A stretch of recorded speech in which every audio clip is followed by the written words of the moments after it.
คิดถึงรถคิดถึงเฮาเจเอ็นเล่าคารถเล่ามื้อนี้ปะคันรีวิวจะพามาหับส้มเป็น Isuzu D-Max เนาะสีเทาแลมโบงามเลยเป็นปี 2023เด้อออปชั่นเต็มออปชั่นตัวแซดเนาะคันนี้เนาะกล่องจอครบเนาะมีแอร์ล้างให้น้ำพร้อมเป็นอะไรเดี๋ยวเฮาไปหับส้มน้ำกันเลย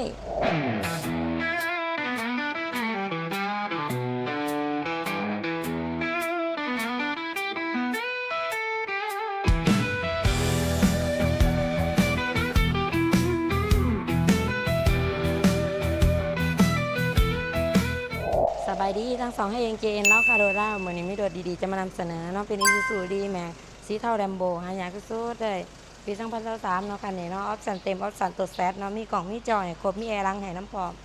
ตา LED เนาะงามๆเลยแบรนด์สมาร์ทปั๊บแบรนด์พับแบรนด์ไหนเนาะเวลาทานมาออกรถน้ำเขาก็จะติดขอบหูขอบตาให้กันเด็บกันสาดครบเลยเนาะกะลิกระแจยางสกัวเขาก็มีให้ครบเด้อราคาคันนี้แมน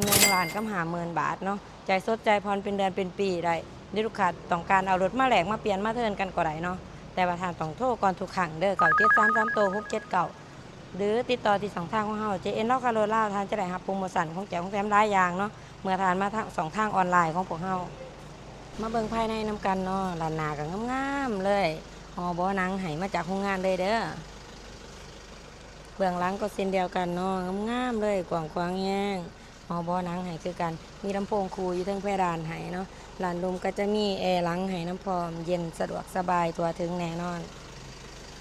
ไล่เป็นพวงมาลัยมัลติฟังก์ชันเนาะระบบต่างๆจะขึ้นมาอยู่ในพวงมาลัยให้เราสะดวกสบายแห้งหน้าปัดงามๆแจ่งๆเลยสำหรับหน้าจอเนาะก็เป็นหน้าจอสัมผัสเด้อเปลี่ยนภาษาได้สะดวกสบายเลย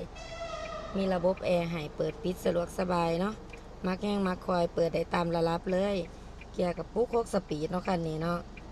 แห้งสุดๆเลยเดี๋ยวเวลาเราจะเข้ากล่องถอยมันจะขึ้นมาในหน้าจอแบบนี้แจ้งๆเลยเนาะซ้ำกล่องโทรศัพท์เลย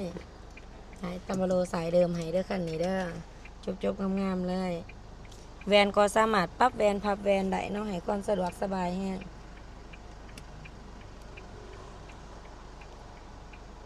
ในสายเบลเนาะเป็นปี 2023เด้อเม็ดออกเม็ดรักเฮาอยู่ครบทุกจุดทุกเม็ดโดดเดิมๆบ่เคยต่ำเคยเปลี่ยน 100% เด้อออปชั่นเป็นออปชั่นตัวแซดเนาะแล้วก็จะมีกล่องอยู่บอนนี้เดี๋ยวเฮามาไขเบิ่งแม็กไดเนอร์นำกันแม็กไดเนอร์อันดังก็งามๆเนาะยังเดิมๆอยู่และหัวน็อตเบื้องหลังเนาะอยู่ครบทุกจุดทุกเม็ดรถเดิมๆ100%บ่เคยต่ำเคยเปลี่ยนเนาะรับประกันให้เลยยางสกัวกะลิกระแจเฮามีให้ครบเด้อมาเบิ่งของจักรของเครื่องน้ำกันเลยจักรเดิมๆเสียงแน่นๆเนาะเสียงดีเนาะคันนี้เนาะบ่เป็นอายเป็นควันเด้อจักรอย่างเงี้ยเลยหัวน็อต